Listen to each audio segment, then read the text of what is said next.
Chapter 21. During the reign of David, there was a famine for 3 successive years. So David sought the face of the Lord. The Lord said, "It is on account of Saul and his blood-stained house. It is because he put the Gibeonites to death." The king summoned the Gibeonites and spoke to them. Now the Gibeonites were not a part of Israel, but were survivors of the Amorites.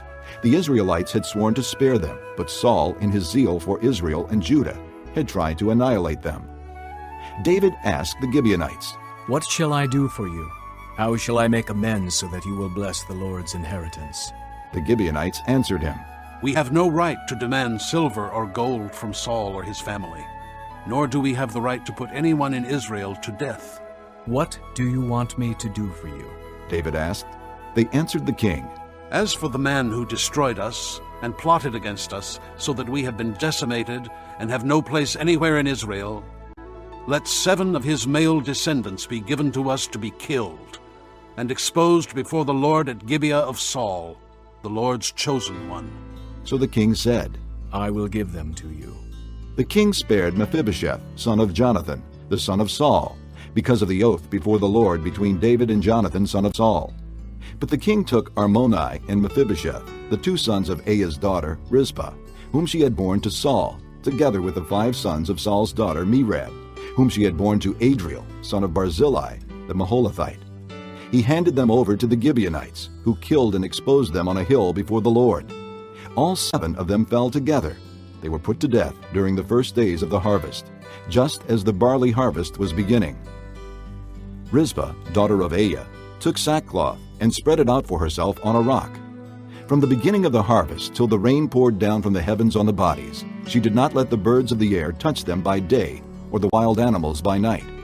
When David was told what Aiah's daughter Rizpah, Saul's concubine, had done, he went and took the bones of Saul and his son Jonathan from the citizens of Jabesh-Gilead. They had taken them secretly from the public square at Beth-shan, where the Philistines had hung them after they struck Saul down on Gilboa. David brought the bones of Saul and his son Jonathan from there, and the bones of those who had been killed and exposed were gathered up. They buried the bones of Saul and his son Jonathan in the tomb of Saul's father Kish at Zelah in Benjamin, and did everything the king commanded. After that, God answered prayer in behalf of the land. Once again, there was a battle between the Philistines and Israel. David went down with his men to fight against the Philistines, and he became exhausted.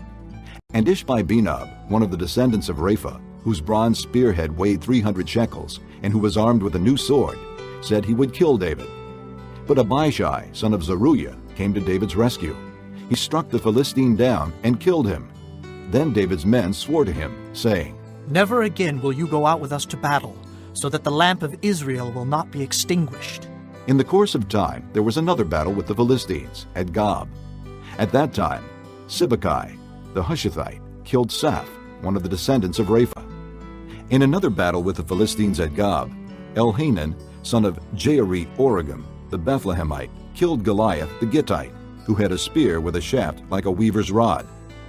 In still another battle, which took place at Gath, there was a huge man with 6 fingers on each hand and 6 toes on each foot, 24 in all. He also was descended from Rapha. When he taunted Israel, Jonathan, son of Shimeah, David's brother, killed him. These 4 were descendants of Rapha in Gath, and they fell at the hands of David and his men.